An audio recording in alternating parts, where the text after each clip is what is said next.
السلام علیکم ورحمۃ اللہ وبرکاتہ۔ دوستو، دھنباد کے تبلیغی اجتماع میں شامل ہونا ہوا اور میں کچھ ویڈیو کلپ بنایا تھا، تو مجھے لگا کہ میں آپ کو دکھا دوں، اور اس کے حوالے سے کچھ باتیں بھی ذہن میں آ رہی تھی، تو وہ میں آپ کے سامنے شیئر کرنا چاہتا تھا۔ تو شروع کرتے ہیں۔ سب سے پہلے آپ اسے دیکھ لیجئے، اس کے بعد میں اپنی بات شروع کروں گا۔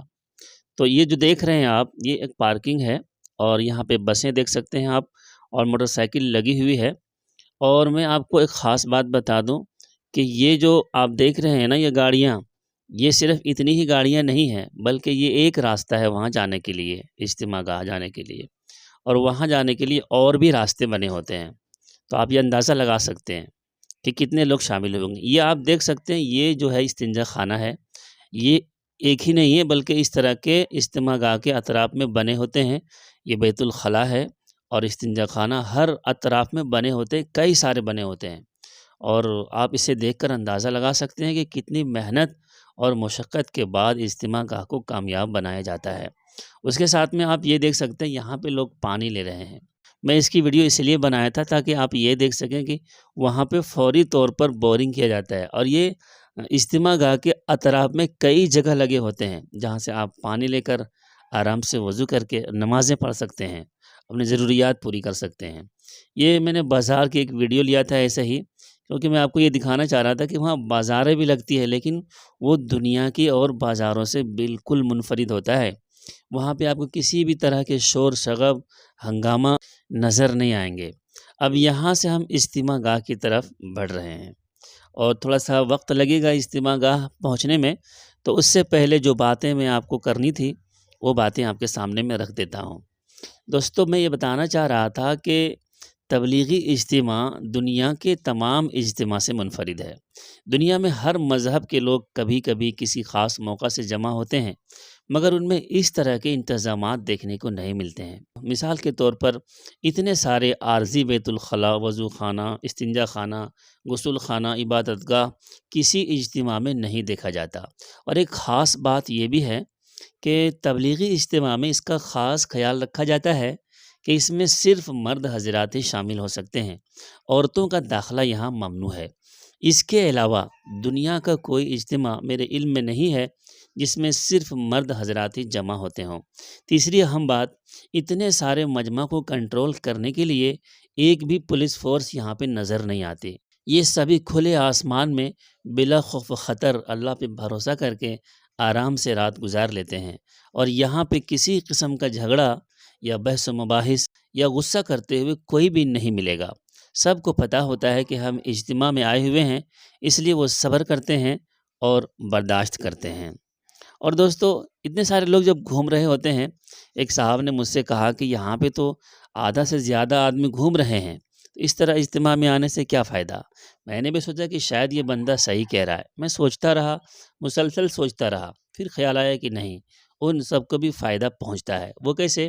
کہ یہ سب گھومتے گھومتے آخر تھک جاتے ہیں، پھر انہیں کوئی جگہ تلاش کرنی ہوتی ہے جہاں پہ آرام کر سکیں، اور پھر وہ اپنی جگہ پہ جاتے ہیں اجتماع گاہ کے قریب، اور پھر اسے بہت ساری باتیں سننے کو ملتی ہے، اور نہیں تو کم سے کم فجر نماز کے بعد تھوڑی دیر بیٹھ کر وہ بہت ساری باتیں سنتے ہیں، اور نہیں تو کم سے کم دعا میں ضرور شامل ہوتے ہیں۔ اور میں آپ کو بتا دوں کہ سب سے زیادہ بھیڑ دعا میں ہوتی ہے، اور سب سے زیادہ بھیڑ دعا میں شاید اس لیے ہوتی ہے کہ لوگ یہ سوچتے ہیں کہ اتنا بڑا مجمع ہے، اگر ان کے ساتھ میں بھی شامل ہو جاؤں تو اللہ تعالیٰ جب سب کی مغفرت فرمائیں گے تو میری بھی مغفرت ہو جائے گی، اور اللہ کی ذات سے ایسی امید رکھنا یقیناً ایمان والوں کی پہچان ہے۔ دوستو، اب ہم پہنچ گئے ہیں اجتماع گاہ کے بالکل قریب۔ یہاں سے آپ دیکھ سکتے ہیں کہ یہاں پہ ویڈیو بنانا بہت ہی زیادہ مشکل ہے، لیکن میں یہاں پہنچ گیا ہوں، اور اب میں اپنی آڈیو بند کرتا ہوں۔ یہاں سے میں آپ کو جو تقریر ہو رہی ہے وہ تقریر آپ کو سنانا چاہوں گا۔ آگ آنکھوں کے سامنے جل رہی ہے، سامنے شراب رکھی ہوئی ہے، سامنے عورت بیٹھی ہوئی ہے، سامنے مال رکھا ہوا ہے۔ اس سے یہ کہا جائے اگر تو نے مال کو ہاتھ لگایا تجھے آگ میں ڈال دیں گے، اگر تو نے عورت کی طرف نگاہ اٹھائی تجھے آگ میں ڈال دیں گے، اگر تو نے شراب کی بوتل کو ہاتھ لگایا تجھے آگ میں ڈال دیں گے۔ پوری زندگی کمرے میں بند رہے گا، لیکن ان تینوں چیزوں کی طرف نگاہ اٹھانے کی ہمت نہیں کرے گا۔ کیوں؟ آنکھوں کے سامنے آگ جل رہی ہے۔ حضرات صحابہ رضی اللہ مجمعین اتنا آخرت کو بولا کرتے تھے، حضرات صحابہ رضی اللہ مجمعین اتنا جنت کو بولا کرتے تھے، حضرات صحابہ رضی اللہ مجمعین اتنا دوزخ کو بولا کرتے تھے۔ ان ساری چیزوں کو بولنے کی وجہ سے یہ ساری چیزیں ہر وقت ان کے سامنے رہا کرتی۔ اس واسطے میرے محترم دوستو، بڑے بڑے وعدے اللہ تبارک و تعالیٰ نے جو کیے ہیں وہ ایمان کے اوپر کیے ہیں، وہ بڑے بڑے وعدے جو اللہ تبارک و تعالیٰ نے کیے ہیں وہ اس دین کے اوپر کیے ہیں۔ جب یہ ایمان زندگیوں میں ہوتا ہے دین کے اوپر استقامت پیدا ہوتی ہے، جب ایمان دل کے اندر ہوتا ہے اعمال کے اندر اخلاص پیدا ہوتا ہے، جب یہ ایمان دل کے اندر ہوتا ہے تو انسان کے لیے وعدے پورے ہوتے ہیں، جب یہ ایمان دل کے اندر ہوتا ہے تو اسے نیکیاں ملنے کی امید ہوتی ہے۔ جب یہ ایمان نہیں ہوتا تو ان ساری چیزوں میں سے کچھ نہیں ملتا۔ حضرت فرمایا کرتے تھے ہمارے لیے خلاف عقل وعدے اس واسطے پورے نہیں ہوتے کیونکہ ہمارے اندر یقین نہیں، خلاف عقل وعدے اس واسطے پورے نہیں ہوتے۔ حضرات صحابہ رضی اللہ مجمعین کے اندر یقین ہوا کرتا تھا۔ خندق کا موقع ہے، حضور اکرم صلی اللہ علیہ وسلم خندق کھود رہے ہیں، عقل کے خلاف بات ہے، بالکل کوئی عقل تصور نہیں کر سکتی اس بات کو۔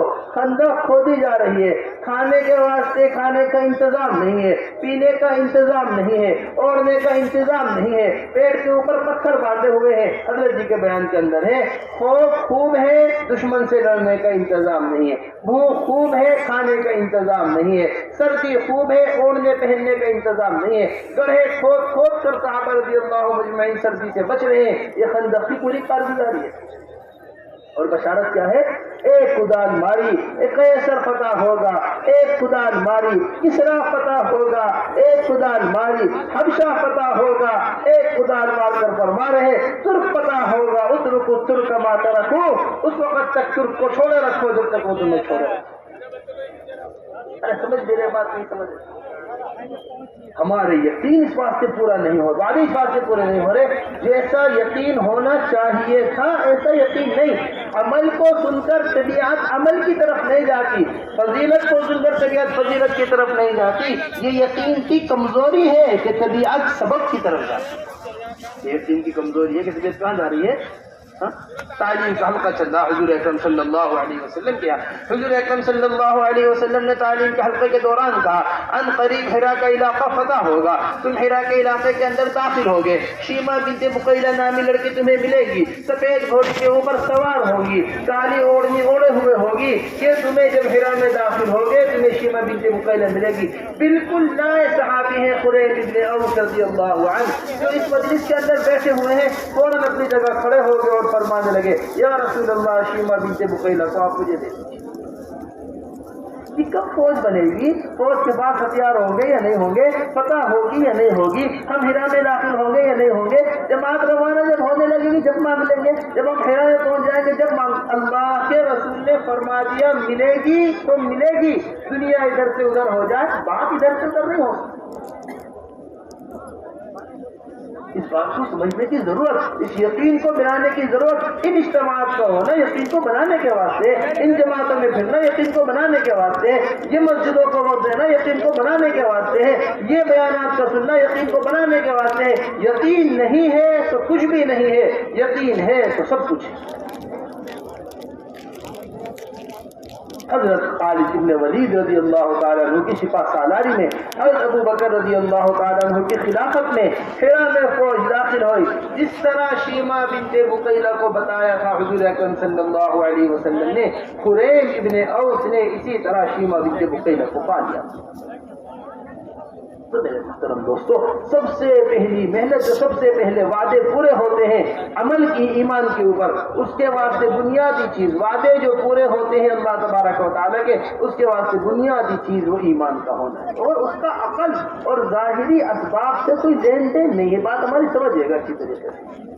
ایسے مزے کا واقعہ لکھا ہے، حضور اکرم صلی اللہ علیہ وسلم ہجرت کر مشریف لا رہے ہیں مکہ مکرمہ سے، مدینہ منورہ جا رہے، چھپ چھپا کر نکلے مکہ مکرمہ سے، 3 دن غار ثور کے اندر گزارے۔ مکے والوں نے انعام رکھ دیا کہ جو حضور اکرم صلی اللہ علیہ وسلم کو پکڑ کر لائے گا اسے ایسے ایسے اونٹ ملیں گے۔ لوگ اونٹوں کی لالچ میں اپنے گھوڑے چاروں طرف دوڑا رہے، حضور اکرم صلی اللہ علیہ وسلم کو تلاش کیا جا رہا چاروں طرف۔ اسی طرح حضور اکرم صلی اللہ علیہ وسلم نے سفر کیا غار ثور سے نکل۔